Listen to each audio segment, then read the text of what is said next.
नहीं आ पाएंगे तो उसमें मैं कुछ कह नहीं सकती, लेकिन जो आज की बैठक हुई है और बैठक में जो निर्णय और सहमति हुई है उनको अनुपालन करना है।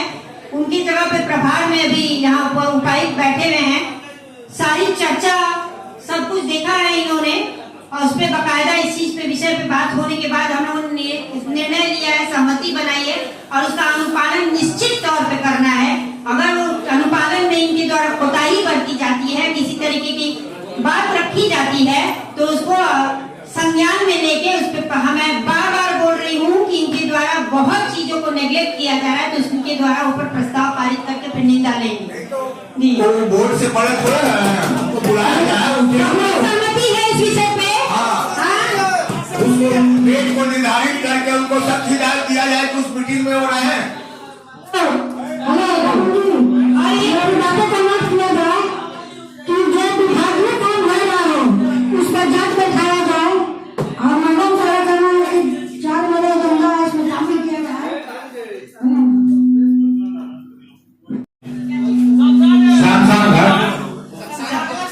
शमशान घाट के लिए प्रशासनिक वगैरह सब कुछ हो चुका है, इसका क्या देरी है इसमें? हाँ जी साहब बताया जाए।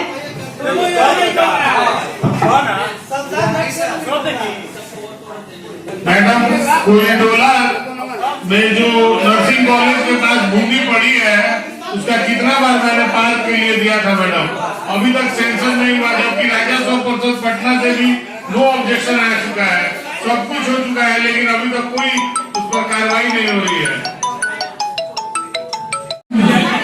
जिसके विरुद्ध आप होते हैं उनसे आप सरकार बना करके माफी मांगे।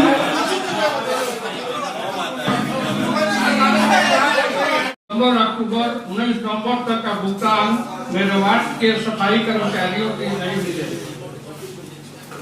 पक्ष एजेंसी के चले जाने के बाद सितंबर अक्टूबर नवंबर 19 तक पेमेंट नहीं हुआ है सफाई कर्मचारियों का।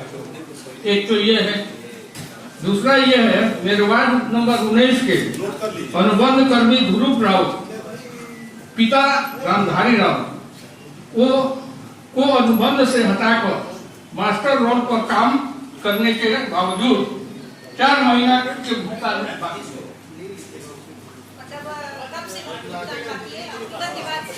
4 महीना का भुगतान बाकी है। अनुबंध से हटा करके उसको मास्टर रोल पर रखा गया और काम किया 4 महीने से उसको पेमेंट होना चाहिए।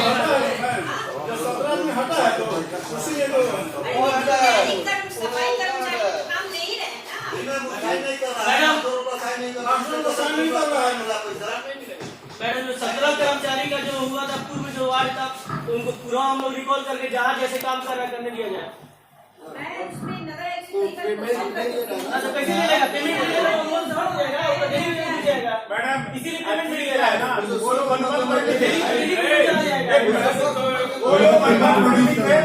अनुबंध कर्मी से हटाकर 17 लोगों को मास्टर रोल पे कर दिया गया है। लागू कर दिया जाए उसको जो जहाँ पहले किन कारणों से उन्होंने हटा के अनुबंध को सफाई कर्मचारी दैनिक में डाल दिया मास्टर रोल पे और उसका कुछ पेपर वगैरह कुछ रहेगा तभी ना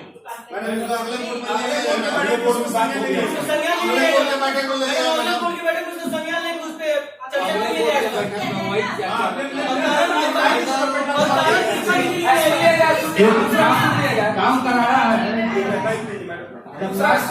काम कराया उनसे पूछ लीजिए कि वो काम किया कि नहीं किया है।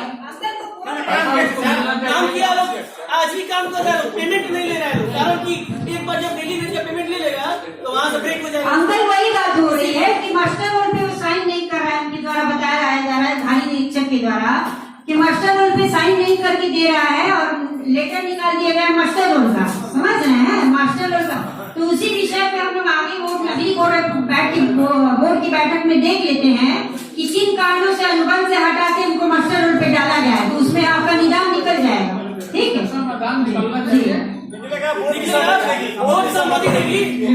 अच्छा एसपी ऑफिस वाला देख लीजिएगा। मेरे वार्ड में या किसी वार्ड में 46 वार्ड है ना, किसी वार्ड में कोई भी ठेकेदार काम करता है, चाहे वो बिजली मिस्त्री हो या नल जल हो या नाला बनाना हो या रोड बनाना, किसी वार्ड में,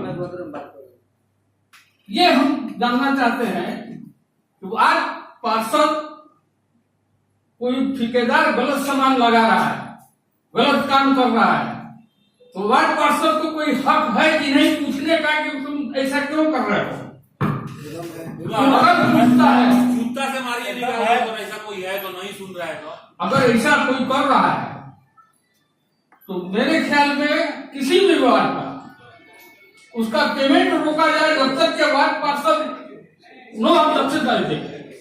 उसका जांच भी बैठाया है, जो हो गया है काम। इसलिए मैं ये कह रहा हूँ, आपका जो भी प्रॉब्लम है दे दीजिए कि क्या जी, किस योजना के बारे में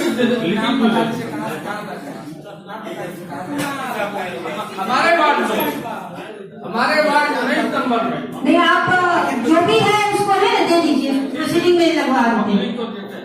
पुलिस केंद्र विद्या का प्रवेश द्वार के जब तक दोनों वार्ड तरफ पार्षद लिखकर दे दे, उसका पेमेंट ठेकेदार का रोक देना है। लिख के दे दीजिए। अप्रोच रोड लेन टूटे हुए 4 दीवारी का निर्माण कार्य कराने के संबंध में फिर विषय के संदर्भ में सूचित किया जाए। पुलिस केंद्र विद्या में प्रवेश द्वार के दोनों तरफ वो सबको दिखाई दे। अपने यहाँ जैसे इससे संपर्क लिया जाए। नहीं, वो आगे करा जाए, पहले एक सुचारू व्यवस्था को चालू किया जाए। मैडम 1 मिनट के लिए अगर कुछ लेना है तो रिक्वेस्ट है कि सबसे पहले अगर कुछ नहीं लेना है, एक ही आइटम कोई लेना है तो हम लोग का छोड़कर डस्टबिन सिर्फ ले लिया जाए तत्काल। बाकी आइटम जैसे स्पेसिफिक से उनका लेता है, बाकी कार्यालय है, कार्यालय का सामग्री है, कार्यालय हम लोग कार्यालय का सामग्री जहाँ सुझाव है कि जब भी जेल में खरीदारी होती है तो एक बाजार मूल्य उसमें आता है कि बाजार मूल्य जो स्थानीय बाजार मूल्य से तो ज्यादा में नहीं है, तो जरूर लिखा जाए कि सभी जब भी आप क्रय कर रहे हैं जो भी सामान, तो स्थानीय बाजार मूल्य का आकलन पहले कर लिया जाए। ऐसा नहीं हो कि वो जैसे हम लोग के यहाँ जितना भी सामान आया है वो सब बहुत ज्यादा ऊंचे रेट का है। स्थानीय बाजार का वो आकलन कर लिया जाए, एक बड़ा प्रोजेक्टर लगा दिया जाए कि जेल में जो भी चीज टाइप कर रहा है उसकी पारदर्शिता हो, सब लोग उसको देख सकते।